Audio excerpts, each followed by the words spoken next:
On today's Toy Spot, having now finished the reviews of the DC Universe Wave 7, this was the Atom Smasher wave, we've now, throughout the span of the reviews, put together the Atom Smasher here. So today's Toy Spot, we're actually having a look at the Collect and Connect Atom Smasher.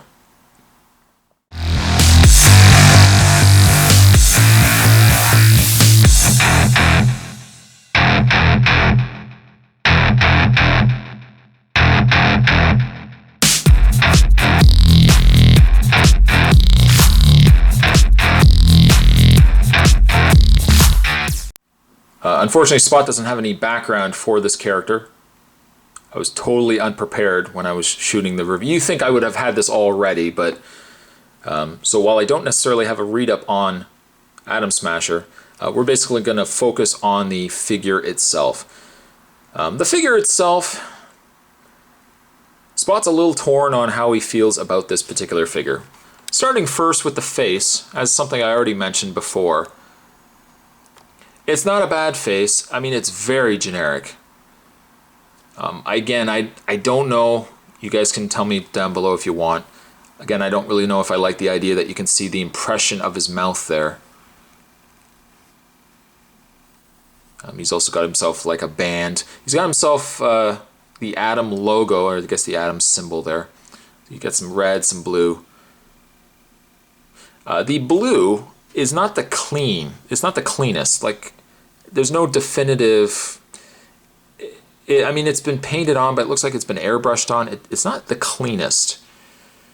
I think the work though on his arms, the extra paint on his arms is done pretty good. They seem to have put extra highlights and coloring around the veins, really adding to the fact that he's a very muscular figure.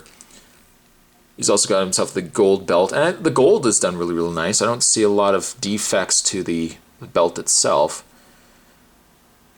I think his most notable pieces are his boots. His boots are done really, really well. Nice detail, nice paint on the boots.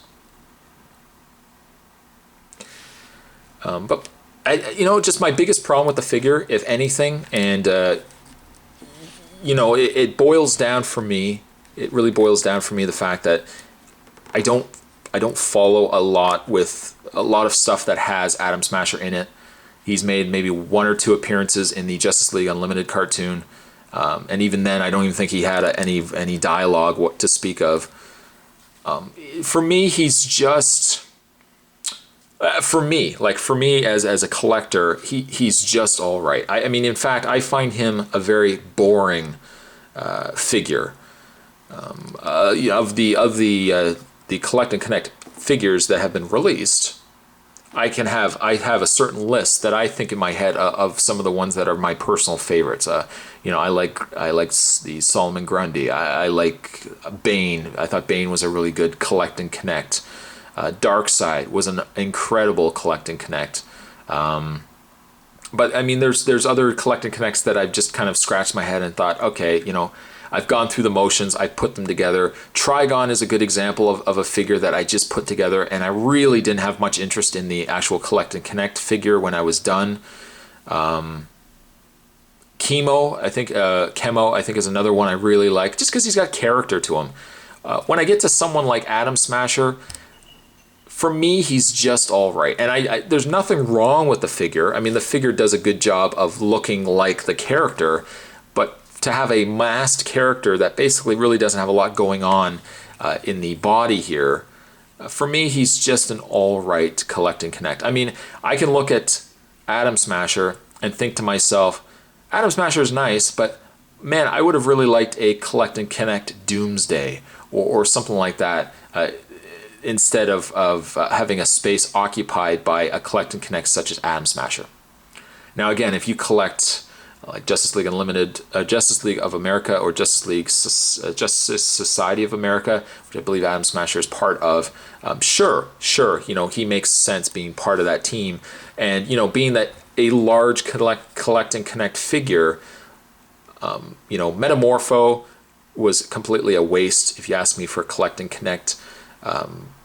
Gorilla Grodd could easily have been maybe a scaled down DC Universe figure.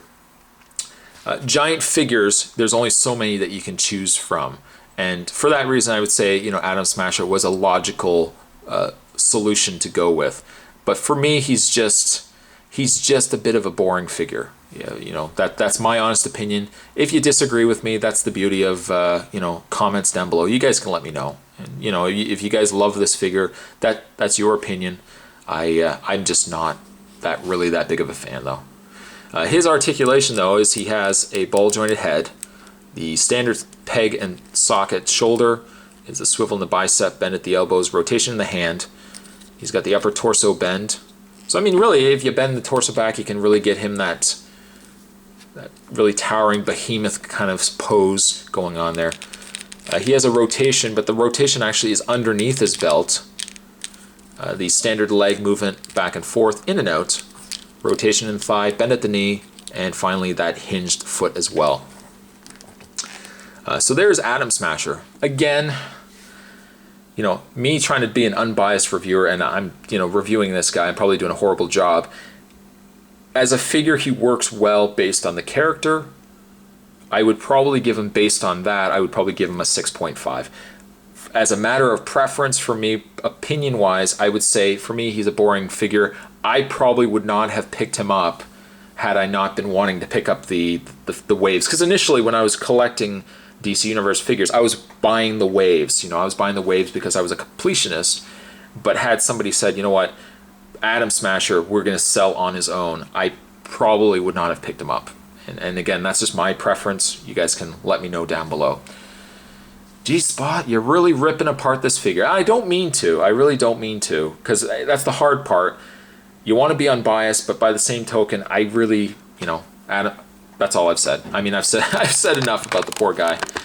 Moving the camera down, let's look at some of the figures that Spot did actually like from this wave, because even though I don't like Atom Smasher, some of my favorite figures from this wave we'll definitely discuss right now.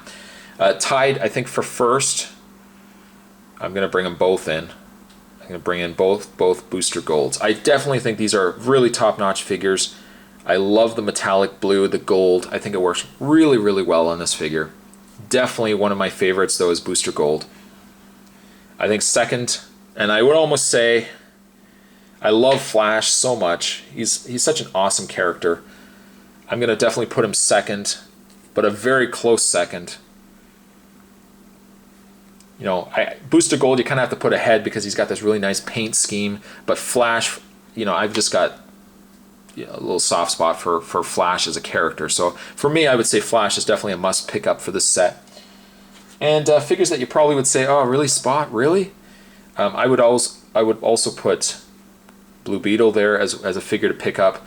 I would almost even say peg warmer here, Captain Cold. Now this is where I probably lose a lot of respect in your eyes. I like Captain Cold. He's a very interesting figure, and even if you don't like the character, his sculpt is different enough that I would say, you know, he's worth taking a look. So those are figures that I would say definitely worth picking up. The Big Barda, for me, is a pass. I mean, she's not bad of a figure. I'm still disappointed with the variant as what it is. And the Ocean Master Aquaman, for me, again, I'm a purist, so I probably would say he's a pass as well.